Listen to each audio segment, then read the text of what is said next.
Welcome in and welcome back. We are back here for the second in what I believe will be a 34-part series as we journey through Leonardo da Vinci by Walter Isaacson. And I want to start with a quote from page 18. So we're looking at chapter 1, actually, which is titled Childhood.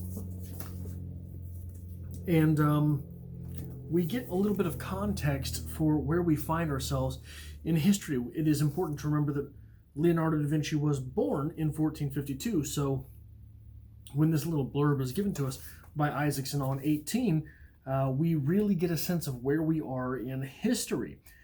In 1452, Johannes Gutenberg had just opened his publishing house, and soon others were using his movable type press to print books that would empower unschooled but brilliant people like Leonardo. Italy was beginning a rare 40-year period during which it was not racked by wars among its city-states. Literacy, numeracy, and income were rising dramatically as power shifted from titled landowners to urban merchants and bankers who benefited from the advances of law in accounting, credit, and insurance.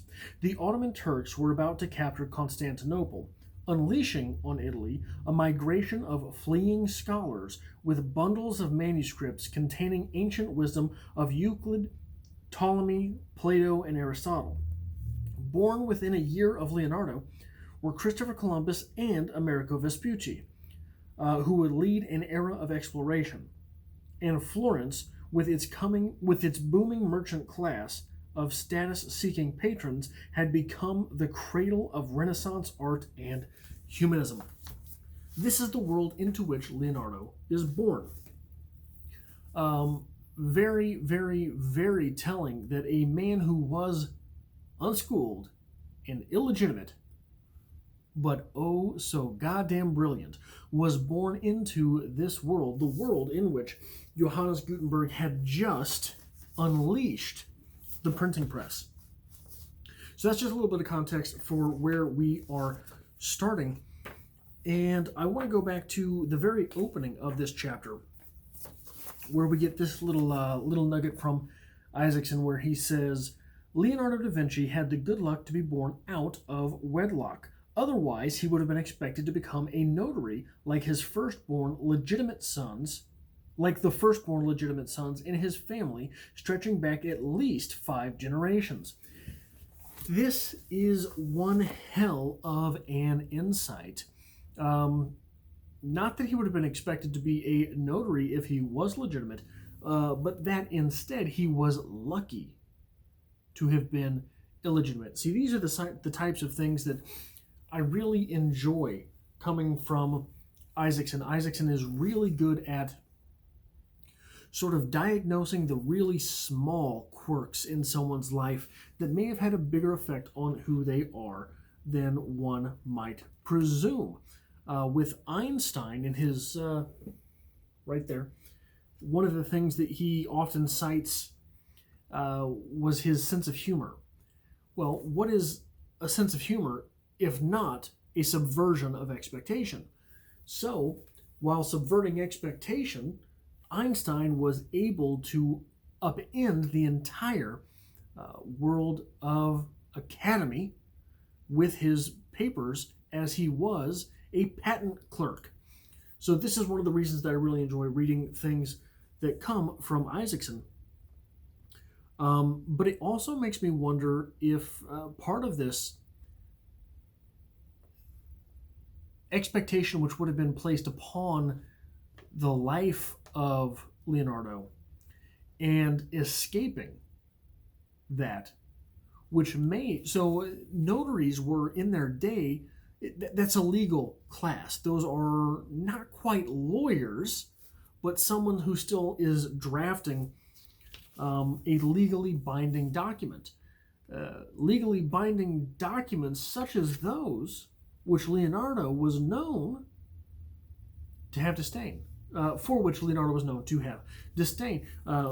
Contracts away from which he would often walk, leaving one party or another absolutely enraged because the work of art which they had commissioned was abandoned.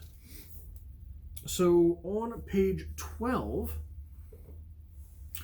we get a little bit of the backstory about how it is that we came to, as a world civilization, came to get Leonardo. On one of his visits back to Vinci, Piero, Leonardo's father, had a relationship with an unmarried local peasant girl, and in the spring of 1452, they had a son. Exercising his little-used notarial handwriting, the boy's grandfather, Antonio, recorded the birth on the bottom of the largest page of a notebook that had belonged to his own grandfather. Quote, 1452. There was born to me a grandson, the son of Ser Piero, my son, on the 15th day of April, a Saturday, at the third hour of night, about 10 p.m. He bears the name Leonardo. Leonardo, a tale of romance. Moving forward just slightly from that quote, Leonardo's mother was not considered worth mentioning in Antonio's birth notation, nor any other birth or baptism record. Notice that. In 1452, there was born to me a grandson, the son of Ser Piero, my son. It says nothing about Leonardo's mother. But we get some facts from her through history, namely on the next paragraph. She was an orphaned and impoverished 16-year-old from the Vinci area named Caterina Lippi. Born in 1436 to a poor farmer, Caterina was orphaned when she was 14. She and her infant brother moved in with their grandmother, who died a year later in 1451. Left to fend for herself and her brother, Caterina had a relationship in July of that year with Piero da Vinci, then 24, who was prominent and prosperous. How disparate can one's parentage be? Leonardo's father is a known man, a professional man, a man with a career, a man of the law-ish, a man of legality, at least. His mother was absolutely poor, was in the roughest of rough places. And it is, so one of the things that strikes me as interesting here is, I think, looking at biographies, it is often interesting to me to see what one person gets from their mother, what one person gets from their father. Andrew Jackson, for example, was a rough son of a bitch. It's hard to say exactly how much Andrew Jackson got from either of his parents, because his father died when he was very young. I don't think even, perhaps before he was born, I'm not sure, I can't remember. His mother died when he was young. I don't think he was a teen yet. When he was very, very young, he was in the Revolutionary War. And he and his brother both got caught, were both imprisoned, and his mother had to pick them up as part of a prisoner of war exchange. His brother died shortly thereafter, and he seems to have gotten a lot of his toughness from his mother, because his mother just sort of gritted and got through everything, but he lost her young as well. Einstein's father was what did he do? He worked on like heating and cooling stuff, I think. He was a professional for sure, but someone who basically like a mechanical tinker, if I'm remembering this correctly. Something in there, something like that. So that's where he got a lot of the processing from, right? A lot of the there was a story about a watch or a clock that he got from his father, which, you know, obviously very important to the mythos of Einstein. But I think one of the things that's going to be interesting to look for in this tale of Leonardo is what he inherits from each of his parents. It seems to me from his father's side, he gets a lot of disdain. There's something to be said for, especially in the world which Leonardo lived, gender roles and expectations.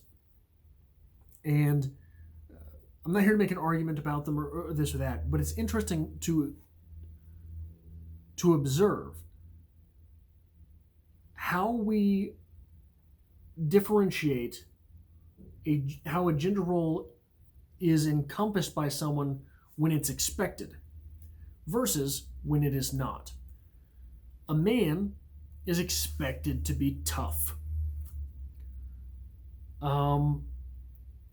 Leonardo's father, at least from all the reading I've done, there's no reason to believe that he was a tough guy. His stepfather was nicknamed the troublemaker. Maybe he was.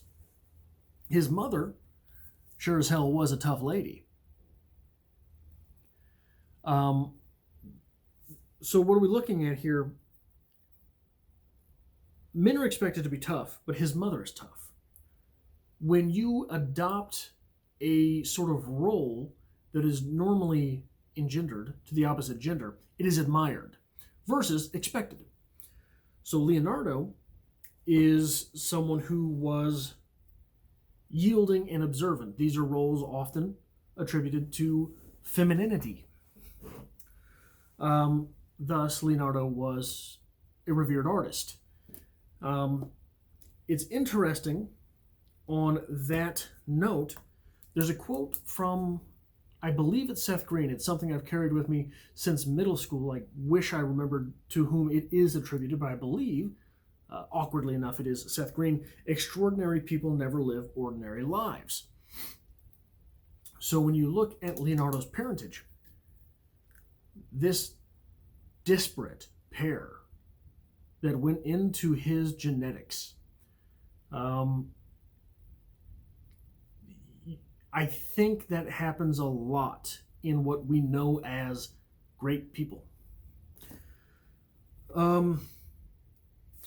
So Leonardo, with his artistic discipline, with his skills of observation, was also one, perhaps, to embellish. Coming to us from pages 18 and 19 is a story, apparently Leonardo's earliest memory, and this is a big deal in the mythos of Leonardo. So we're going to give it some credence here. From 18 to 19, the most vivid memory Leonardo had of his infancy was one he recorded 50 years later when he was studying the flight of birds. He was writing about a hawk-like bird named a kite, which has a forked tail and elegant long wings that allow it to soar and glide. Observing it with his typical acuity, Leonardo perceived precisely how it opened its wings and then spread and lowered its tail when it landed. This aroused a memory from when he was a baby. Quote, "Writing about the kite seems to be my destiny, since among the first recollections of my infancy, it seems to me that, as I was in my cradle, a kite came to me and opened my mouth with its tail and struck me several times with its tail inside my lips." Like much of what came from Leonardo's mind, there was probably some fantasy and fabulism in the brew. It is hard to imagine a bird actually landing in a cradle and prying open a baby's mouth with its tail, and Leonardo appears to acknowledge this by using the phrase, "it seems to me," as if it were perhaps partly a dream. Partly a dream. This from the fanciful mind of Leonardo, who often came to conclusions on his own, one who was certainly not afraid to do his own scientific experimentation, come to his own conclusions, much to the disdain, holding much disdain, perhaps, for the academy, for the establishment, for any type of authority. One of those conclusions to which one of the conclusions that Leonardo had brewed up in his life comes to us on page 14, quote, "The man who has intercourse aggressively and uneasily will produce children who are irritable and untrustworthy," he wrote. In quote, he wrote, quote, "But if the intercourse is done with great love and desire on both sides, the child will be of great intellect, witty, lively, and lovable," end quote. One assumes, or at least hopes, that he considered himself in the latter category. This is a bit of a wink and a nod, undoubtedly, from Leonardo himself, as he was certain to have considered himself of great intellect, witty, lively, and lovable. On the kissing page to that, under the heading "A Golden Age for Bastards," as Leonardo's well-attended baptism attests, being born out of wedlock was not cause for public shame. The 19th century cultural historian Jacob Burckhardt went so far as to label Renaissance Italy, quote, "a golden age for bastards," end quote, especially among the ruling and aristocratic classes. Being illegitimate was no hindrance, but it was certainly no advantage. And we get on page 16 this bit from Isaacson. "These strictures had an upside." The strictures of society assuming that some people were not supposed to have illegitimate children. Illegitimacy freed some imaginative and free-spirited young men to be creative at a time when creativity was increasingly rewarded. Among the poets, artists, and artisans born out of wedlock were Petrarch, Boccaccio, Boccaccio, I've actually never heard of that person, Lorenzo Ghiberti, Filippo Lippi, his son Filippino, Leon Battista Alberti, and, of course, Leonardo. Going forward on 16 and into 17, because Florence's Guild of Notaries barred those who were non-legitimo, those who had illegitimate children, those who were not upstanding citizens. Because Florence's Guild of Notaries barred those who were non-legitimo, Leonardo was able to benefit from the note-taking instincts that were ingrained in his family heritage, while being free to pursue his own creative passions. This was fortunate. He would have made a poor notary. He got bored and distracted too easily, especially when a project became routine rather than creative. This is something that often plagues creative types. The minute they have something down, they have a new idea they want to pursue. This type of individual, though, who is illegitimate but extremely competent, extremely intelligent, this type of individual is going to have a chip on their shoulder. And we see a little bit of that in his sense of humor, even, as the quote with the someone who comes from a great lovemaking session is going to be extremely intelligent, like myself, right? The way he says that. But also on page 17 here, he often seemed defensive about being a, quote, unlettered man, end quote. And he dubbed himself with some irony. But he also took pride in his lack of formal schooling, which led him to be a disciple of experience and experiment. Then we have an extended quote from Leonardo himself. I am fully aware that my not being a man of letters may cause certain presumptions. I am fully aware that my not being a man of letters may cause certain presumptuous people to think that they may with reason blame me, alleging that I am a man without learning. Foolish folk. They strut about, puffed up and pompous, decked out and adorned not with their own labors, but by those of others. They will say that because I have no book of learning, I cannot properly express what I desire to describe. But they do not know that my subjects require experience rather than the words of others. This is a quote which is scathing, basically saying that these people are sort of fools because they just take what other people say as fact. They take what other people say for granted. They have done none of this research for themselves. They have learned none of these things for themselves. I, without the proper education, am forced to learn these things for myself, am forced to learn these things the hard way, and make a go of it on my own. There is a chip on Leonardo's shoulders. And I imagine we are going to get to that later on.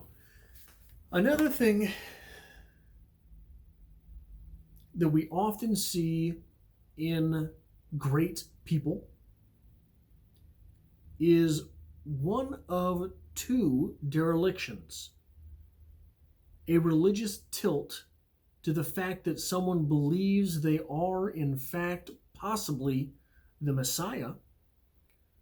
Nietzsche, and Albert Einstein had a little bit of a spell of this when he was young. Or a dereliction towards the abominable, a dereliction towards the apocalyptic.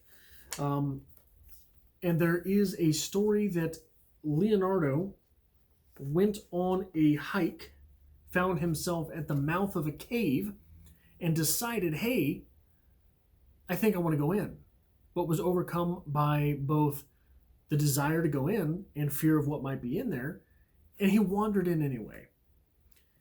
In this cave, he found a skeleton, a fossil of a whale. This fossilized whale turned Leonardo, apparently, to having visions of the apocalypse. And we get this quote from one of his notebooks here on page 21. The rivers will be deprived of their waters. The earth will no longer put forth her greenery. The fields will no more be decked with waving corn. All the animals finding no fresh grass for pasture will die, he wrote.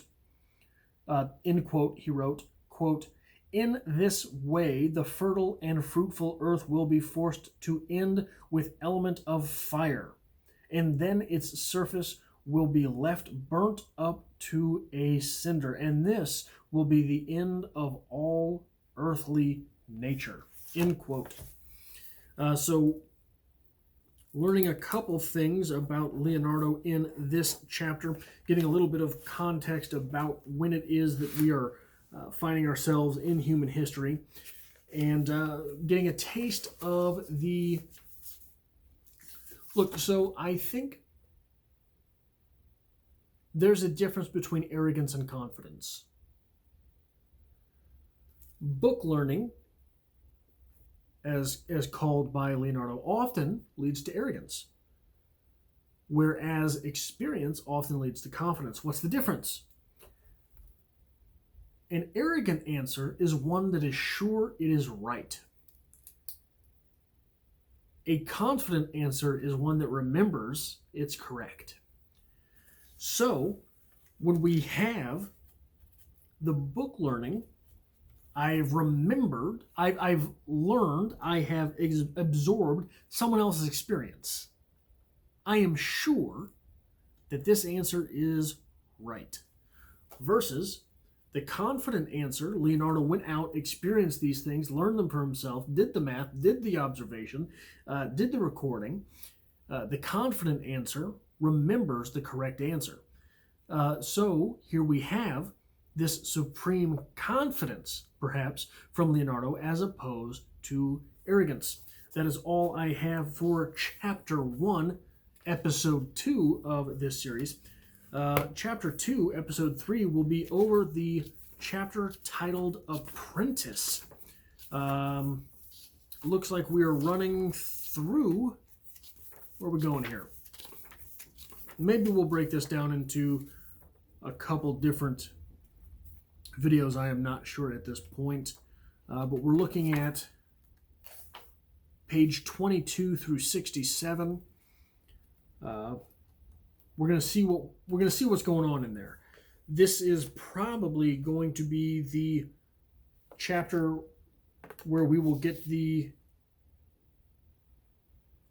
myth, perhaps, that Leonardo retired his teacher.